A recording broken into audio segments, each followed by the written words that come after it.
E agora você pode abrir a sua Bíblia, ou ligar aí a sua Bíblia, no Evangelho de Marcos, no capítulo 6. Nós vamos ler de 45 a 52. O tema desta manhã da mensagem é: Ele vem na hora certa.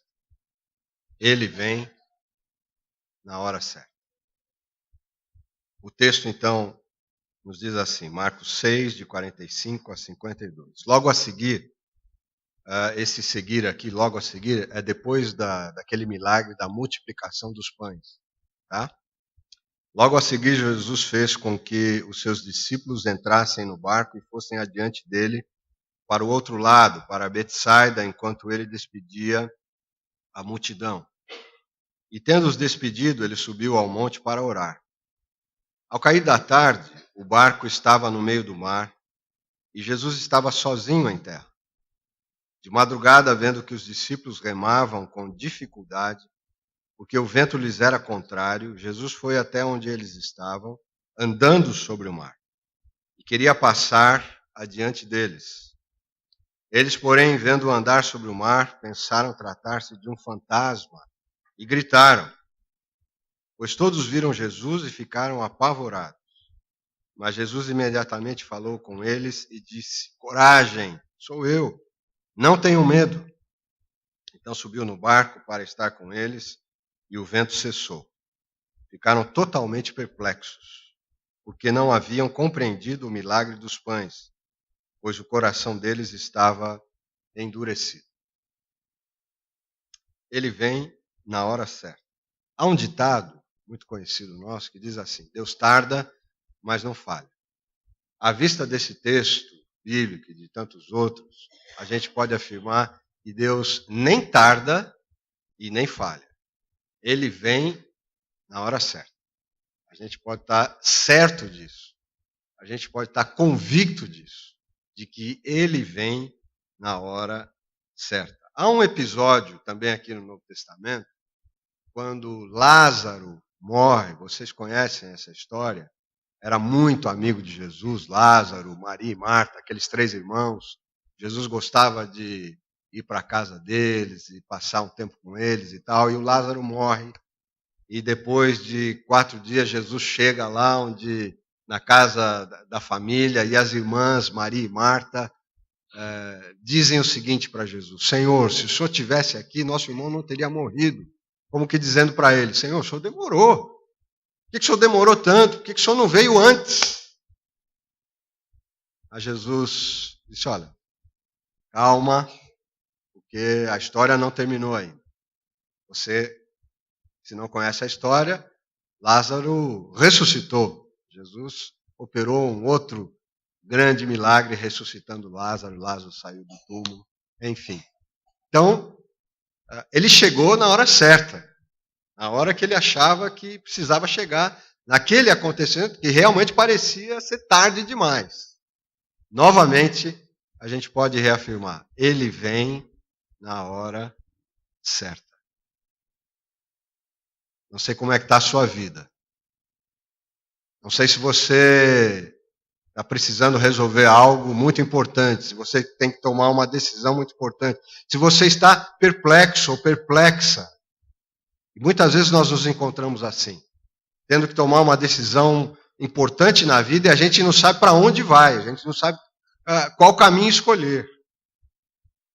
Às vezes a gente se sente só, mas nesse âmbito da fé, a gente pode ter a seguinte convicção, Deus vem na hora certa. O texto que a gente leu, que se processa logo após, como eu já disse, a multiplicação dos pães, aparece Jesus dizendo aos seus discípulos, olha, vão adiante, tá? Passem para o outro lado, para outra cidade, que eu vou ainda fazer alguma coisa aqui. Vão adiante, passem adiante. Isso que Jesus faz aqui é muito semelhante com o que acontece com a gente. Com o que acontece com a gente quando estamos na igreja, quando estamos no templo. Aqui o templo é um lugar de retiro. Quando a gente vem para o templo, para um culto, para um estudo bíblico, para uma reunião, seja ela qual for, elas têm sempre um caráter espiritual. Deus está presente e nós estamos retirados. Para quê? Para nos fortalecer, para nos renovar. Quando cantamos, quando oramos, quando ouvimos a mensagem, tudo isso deve contribuir para o nosso fortalecimento espiritual, para a nossa renovação, para a renovação das nossas energias pessoais, emocionais. Para quê? Para que a gente então depois saia e viva a vida lá fora. Quando Jesus então diz para os discípulos, vão adiante, todo domingo, no final do culto, é como se ele estivesse dizendo para a gente, vão adiante, vão viver as suas vidas aí no mundo, na sociedade onde vocês estão, como meus discípulos, como minhas discípulas. É assim que a igreja se manifesta ao mundo. É assim que a igreja vai ser sal da terra e luz do mundo. Não é dentro do templo, mas é fora, é saindo. Então, vamos adiante. Nós temos que viver o nosso cristianismo lá fora, onde a gente trabalha, onde a gente estuda, lá com os nossos vizinhos, os vizinhos legais e os vizinhos não muito legais. Né? É nesse meio que a gente então tem que viver a vida cristã, os pressupostos cristãos. Difícil, desafiador, mas é aí. Vamos adiante. Daqui a pouco Jesus vai estar dizendo para nós de novo, vamos adiante. Vamos viver a vida de... Podem torcer para a Copa ou não, podem torcer para o Brasil ou não, podem gostar de esporte ou não, pode ser aposentado ou não, pode estar trabalhando ou não, pode estar estudando ou não, enfim. Tem que viver como cristão, como cristã, aonde a gente estiver. Agora, uma coisa importantíssima é que Jesus então diz para eles, vão adiante, vão para o outro lado, atravessem aqui esse lago que parecia um mar, mas o que acontece? Jesus vai orar? Jesus também precisava ter os seus momentos a sós para orar? Mas diz então a história, o texto, que ele em terra olha para os discípulos. Ele vê os discípulos. Ele manda que eles vão adiante, mas ele não deixa de olhar para eles. A sua atenção continua voltada para eles. Eles não estão sozinhos, na verdade. É isso que também acontece com a gente. Deus diz para a gente ir para o mundo, para viver a nossa vida, mas Deus está olhando para nós e por nós. Então creia nisso. Você não estará sozinho, não estará sozinha nunca. O olhar de Deus estará voltado para você. E um olhar de pai, um olhar cuidadoso, não é aquele olhar para reprimir, não é aquele olhar para punir, não é aquele olhar severo, como muitas vezes se pinta Deus. E parece que Deus tem dificuldade em amar, dificuldade em abençoar as pessoas. E quando Ele abençoa, parece que Ele abençoa à força, na marra. Não é assim. Deus tem todo prazer em nos abençoar, em olhar para nós. É isso que Jesus faz. Ele olha então para os discípulos, estão lá no meio do lago e o vento sopra com toda a força. O vento sopra e eles estão com dificuldade de remar, já deviam estar cansados de remar contra o vento contrário para chegar do outro lado, e eles estão ali naquela situação, e é muitas vezes essa também a nossa situação na vida, quando sopram os ventos contrários. A vida nem sempre sopra a favor, muitas vezes vem os ventos contrários sim, mesmo sendo cristãos, mesmo amando Jesus, mesmo confiando em Deus, os ventos contrários vão soprar contra nós. Não tem como. Entretanto, o olhar de Deus está dirigido para nós, para você, para mim. Ele está vendo quando os ventos fortes batem contra a gente. Quando a gente está cansado de remar. Quando a gente rema e não sai do lugar. E os ventos são muito fortes. Os problemas são difíceis. A gente vai perdendo as forças. Mas há alguém que está olhando por nós. E o mais importante, então, ele vem em nossa direção. Jesus, então, começa a andar sobre as águas. E ele foi ao encontro dos discípulos cansados, esgotados, sem saber se poderiam de fato chegar do outro lado, em terra firme. Mas Jesus vem, andando sobre as águas.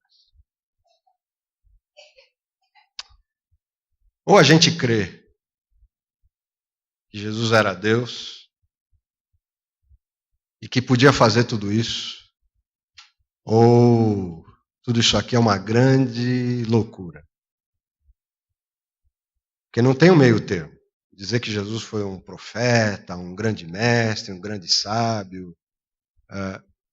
Não, ou Jesus era Deus, e de fato o que ele fez, ele multiplicou os pães, ele ressuscitou Lázaro, e agora ele anda sobre as águas, ou isso é uma loucura total, ou é verdade, ou é milagre, ou é ação de Deus, ou é a mão de Deus, ou é o andar de Deus, e nós temos crido nisso, nós cremos nisso.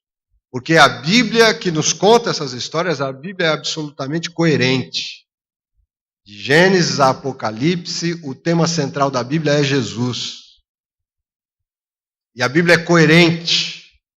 Há um fio que une todos esses livros escritos num período de 16 séculos, por 36 homens diferentes, em momentos históricos diferentes. Mas quando a gente lê a Bíblia, a gente lê um livro que a impressão que a gente tem é que foi escrito por uma pessoa. Porque há coerência, há ligação, há unidade. É a palavra de Deus, é um livro único, extraordinário. Então Jesus, e cremos, de fato foi Deus, o homem Deus, vem sobre as águas, andando sobre as águas, ao encontro dos seus discípulos cansados, extenuados, de tanto remar contra o vento contrário. E Jesus sobe no barco, e o que acontece? O vento acalma. Quando Jesus está presente na nossa vida, os ventos vêm sim.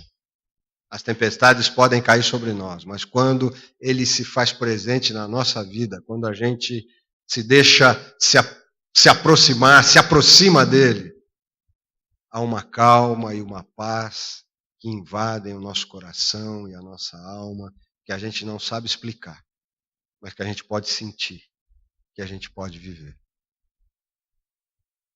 Você está enfrentando algum vento contrário atualmente? Algum vento muito forte? Você não está sozinho, você não está sozinha. O Senhor está olhando para a sua vida. Você crê nele, ele está olhando para a sua vida. E ele vem na hora certa. Ele virá na hora certa. E de uma forma a mais inusitada possível, porque a criatividade de Deus não tem limites. Ele foi andando sobre as águas, hoje ele pode fazer coisas que a gente não imagina na nossa vida. Coloca pessoas especiais para nos ajudar, para nos abençoar, para nos fazer entender. Deus opera milagres, nós cremos, enfim, ele virá na hora certa. Não se desespere, não entregue os pontos, não se sinta abandonado, abandonada, sozinho, sozinha, jamais. Ele vem na hora certa. Eu acredito muito nisso. Acredito muito nisso. Deixa eu contar uma história para vocês. Uma história que aconteceu comigo há uns 40 e poucos anos atrás. Se alguém já conhece essa história, porque eu já contei aqui uma vez, né? Mas como tem gente nova aqui, eu vou contar de novo. Se você conhece, né? Aguenta firme aí, tá bom? O pastor está ficando velho, né? Está repetindo as coisas. Mas essa história é interessante. Eu era seminarista e na nossa época, lá de seminário, quando chegava o período de férias, as igrejas nos convidavam para trabalhar na igreja, né, para a gente praticar o que a gente estava aprendendo no seminário, e a gente ia então para pregar na igreja, trabalhar com as crianças, enfim. E eu fui convidado, através de um amigo meu, que era de Brasília, eu fui convidado para trabalhar numa igreja lá em Brasília, um mês inteiro, era um mês de julho, se eu não me engano, mês de férias. O pastor ia viajar, ia sair de férias e convidou um seminarista para ir trabalhar lá no lugar dele. E esse seminarista era eu mesmo. Na verdade, não era em Brasília, era numa das cidades satélites, era na cidade do Gama. Não sei se alguém conhece o Gama, né? Ou a cidade Gama. Há 42 anos atrás, mais ou menos, Gama não era o que é hoje. Muito bem. Então lá vou eu, seminarista, acho que era o ano de 1976. Lá vou eu, saio de São Paulo, cheio de malas. Minha mala ia ficar um mês fora. Né? Mala de roupas, uma mochila com outras coisas e uma mala de livros. Você sabe que livro pesa. E eu, muito tolo, né? Não, eu tenho que levar uns livros aqui, porque eu vou ficar um mês lá e eu preciso estudar, preparar as coisas, eu não sei como é que é a igreja lá, e tem material. Eu ia fazer uma EBF, na Escola Bíblica de Férias, eu nunca tinha feito isso na minha vida. E eu ia cuidar das crianças lá uma semana, eu levei material, e aquela mala cheia de coisa, de livro, pesada. É uma mala pesada. E saio lá de São Paulo, era à noite, e viajei para Brasília, 20 e tantas horas, cheguei em Brasília à noite. Saí de São Paulo à noite e cheguei em Brasília à noite. Eram mais ou menos umas 8h30 da noite, quando eu cheguei em Brasília. Aí desço do ônibus com as minhas coisas, né, a mala de roupas, a mochila e mais aquela pesadíssima mala de livros. Com uma certa dificuldade, eu saio lá do ônibus, vou para o lugar ali do desembarque e fico parado ali esperando, porque eu havia escrito, eu havia mandado uma carta para o pastor, me lembro até do nome dele, o reverendo Anderson, dizendo que eu ia chegar dia tal, em tal horário, lá na rodoviária de Brasília. E mandei a carta e viajei. E chego lá na rodoviária, estou lá, né, todo feliz, Brasília, estou conhecendo Brasília, que legal, capital federal. E aí o pessoal começa a sair, né, e ir embora, e eu estou lá, esperando. Cadê o reverendo Anderson? Será que atrasou? O que aconteceu? E a hora começa a passar, 9 horas, 9h30, 10 horas, e cadê o reverendo Anderson? O que houve?